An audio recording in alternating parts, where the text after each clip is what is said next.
अच्छा, आपने ना बहुत सारी कैप्स पहनी है। एक तो आर्टिस्ट की, आप बहुत छोटे थे तभी से आपने डबिंग करना शुरू किया। Right. आपकी सिस्टर भी डबिंग आर्टिस्ट थी। Yes. बहुत अच्छी। एंड उसके बाद आप डायरेक्टर भी बन गए, अभी आप एक कंपनी भी चला रहे हो। एंड मैंने आपको रिकॉर्डिंग टेबल पे भी बैठे हुए देखा है। वो काम भी आप बहुत अच्छे से करते हो और बहुत फास्ट करते हो। तो इतना सारा आप काम करते हो, पर आप सबसे ज़्यादा क्या एंजॉय करते हो? लेट मी ऐड, आप 2 बच्चों की मम्मी भी हो, तो वो तो सबसे बड़ी कैप है। मम्मी कैप सबसे बड़ी रिस्पॉन्सिबिलिटी है वो। Yes. लेकिन आप सबसे ज़्यादा एंजॉय क्या करते हो? तो मुझे ऐसा कुछ I am not able to choose, but I really think इतना सारा करने के बाद मुझे एक डायरेक्टर बना के बैठा दो, मैं बहुत एंजॉय करूँगी। क्यों? मुझे बहुत अच्छा लगता है कि किसी चीज़ को आप अपने हिसाब से ढाल रहे हो। हाँ, लेकिन अब ये है कि इसमें कंडीशन भी है। मैं अपने ही प्रोडक्शन हाउस में डायरेक्टर हूँ। अब पता नहीं मैं कहीं और जाके डायरेक्टर बनूंगी तो मैं किस तरह की डायरेक्टर होंगी।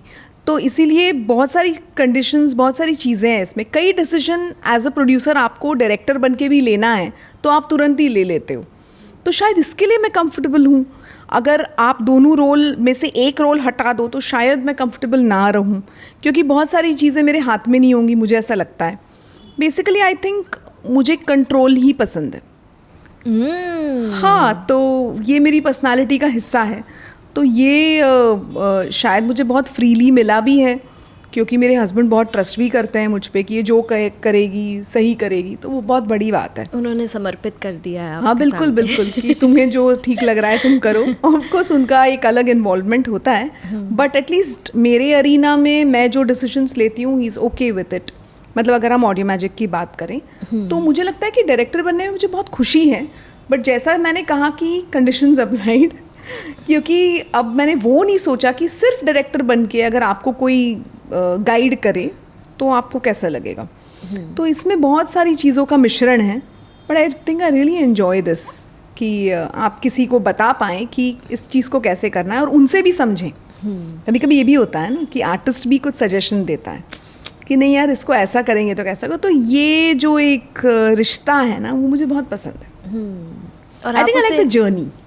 और आप उसे बहुत अच्छे से निभाते भी हो, क्योंकि ना जब अगर आर्टिस्ट कभी कोई कुछ कहता है, I know you personally, I worked with you, इसलिए आई एम सेइंग दिस, कि अगर कभी मान लो आर्टिस्ट कोई कुछ कह रहा है कि नहीं ये ऐसे नहीं, ऐसा होना चाहिए, तो आप ऐसा नहीं कि आप उसे बोलो नहीं मैं जो बोल रही हूँ वही सही है। नहीं, आप वो सुनते हो, समझते हो, और अगर आर्टिस्ट सही है तो आप उसे वो फ्रीडम भी देते हो करने की। हाँ, तो मैं भी आर्टिस्ट हूँ, अब चाहे डायरेक्टर हूँ, जैसे तरुण कहते हैं कि मैं भी आर्टिस्ट हूँ, तो उस हिसाब से सोचते हैं। हाँ। तो सब आर्टिस्ट है जो वहाँ बैठे हुए हैं, तो हम एक दूसरे का अगर नहीं सुनेंगे तो फिर प्रोडक्ट में क्या रह जाएगा। अगर मैं किसी को डांट दूंगी कि यार नहीं तुम जो वो मत करो, मैं जो बोल रही हूँ वही करो, यही फाइनल है, तो फिर आप अंदर से आपका दिल थोड़ा वो हो जाएगा, फिर आप क्या परफॉर्म करेंगे अंदर।